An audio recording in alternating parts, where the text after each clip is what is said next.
Today in the East Town kitchen, I'm trying the viral Parmesan Crusted Lamb Chops from Longhorn, but I'm doing it my way, the better way. I'm actually grilling these in my Ninja wood fire grill.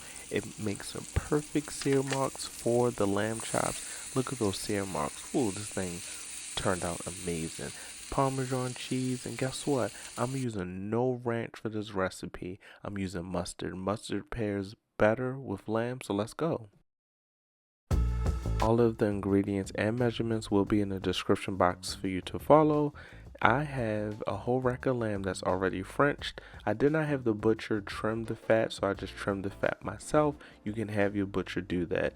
Now, do not trim too much fat off of the lamb rack. It creates good flavor, so you do want to keep some of that, okay?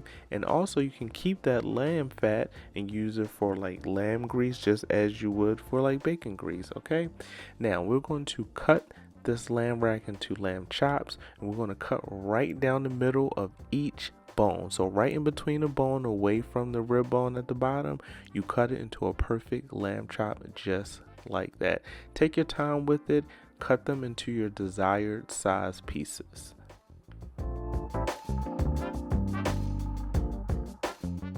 Now, and occasionally you may run into the bone at the bottom. Just make sure you're using a sharp knife. It should cut right through. You should not have too much trouble if you're using a sharp knife, but just wanted to give you that tad bit of information. Now, you have the perfect size lamb chop just like that. Now it's time to marinate these things.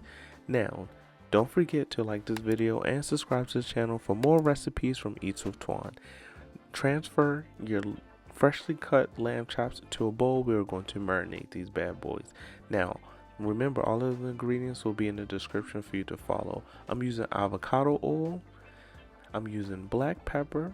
So avocado oil is going to help allow the seasoning to adhere to the lamb chops. Black pepper. Now we have sazon complete. If you're using sazon complete, you don't need to add any additional sodium. You can adjust to your liking, but again, you don't need any extra sodium if you're using sazon complete. Now I'm adding garlic powder to this. I didn't film the onion powder, so for the sake of this video, onion powder and garlic powder. Smoked paprika, that's going to add some color to our lamb chops, and of course some ground mustard. Yes, mustard pairs very well with lamb, so we're going to add a tad bit of ground mustard to that, along with some W sauce. Y'all know how to pronounce that. Now, you can use gloves or you can use your bare hands, whatever you please. Just mix it. You want to make sure you mix the seasoning on the lamb. Take your time, grab each lamb chop and rub the seasoning mixture all over that lamb chop to make sure you got complete coverage. Now, you can let this marinate in the fridge for a couple hours, 15 minutes if you don't have a couple hours, but just let it marinate in the fridge, okay? Now, while the lamb chops are marinating, it's time to make our Parmesan bread crust. Now, I'm using Panko breadcrumbs for this recipe. It's important to use Panko breadcrumbs. That's the only way to do it. To that, I'm adding Parmesan cheese, grated Parmesan cheese to the Panko breadcrumbs. Now, to that, I'm going to add some Italian seasoning. We need to hit it with some Italian seasoning. I'm telling you, this is a very easy Parmesan crust to make for the lamb chops. In your mixing bowl, mix the ingredients together just like that. We're not done just yet. We just want to make sure we combine those three ingredients: the Parmesan cheese, the Panko breadcrumbs, and the Italian seasoning. Yes, you see that we have some melted butter, melted unsalted butter. We're going to add to this mixture. We're going to make a nice crumble. The butter is going to help solidify everything and make it into a nice crumble. Okay, we don't want no dry pieces. We want a nice crumble. Now look at that. Look how that came together. Perfect. A very nice crumble. Now, to hold everything together once the lamb is finished, I'm using mustard. I'm using a roasted garlic mustard. If you don't have this, you can use Dijon mustard or regular mustard. These two are going to work perfectly, and it's going to go right on top of the lamb to make that perfect Parmesan crust. Now, there are many ways you can cook your lamb. I'm grilling my lamb in my Ninja wood fire grill, and yes, I'm using the wood pellets to create some smoky flavor for this lamb. This is going to take it up a whole nother level. Now, I'm setting my grill for 15 minutes on high with the smoke function, and after everything preheats, look perfect. And I have the setting on high, by the way.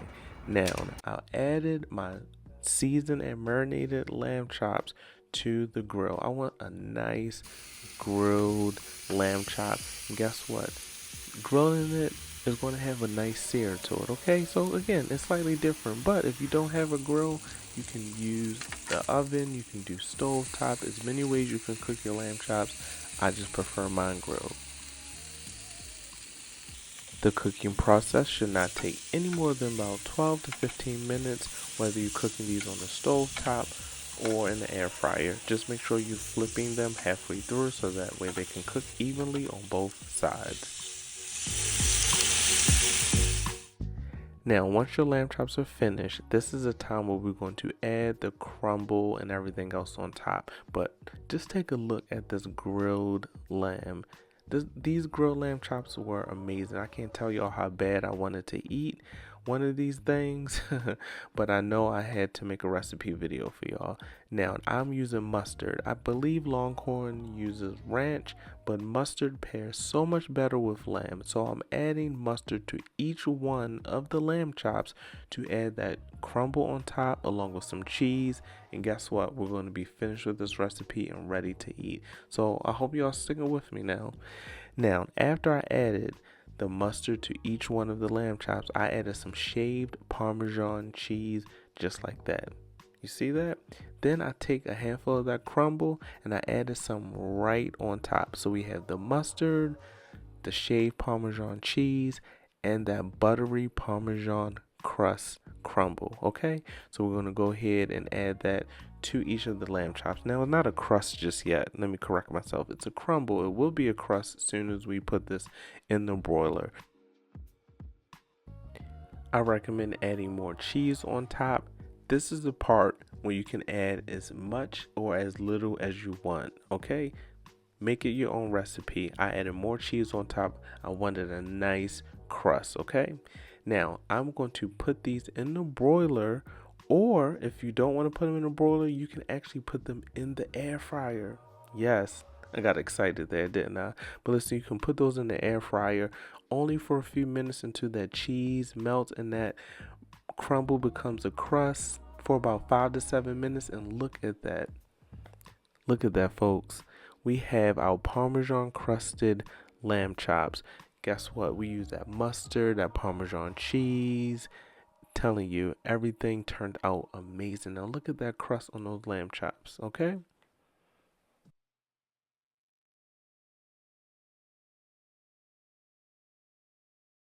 Now, folks, we are finished. It's time to give these bad boys a taste test. They were finger looking good. I took a bite. You see that crust? Woo, that Parmesan crust you see inside that lamb is perfect. This is why it's important not to overcook the lamb whenever you prepare it, because we need to broil it to melt the cheese and to make a nice crust with that crumble. Everything turned out amazing. Thank you for watching this episode of East with Twan. These Parmesan Crusted Lamb Chops were amazing. They were a thumbs up. I'll see you guys in the next recipe video.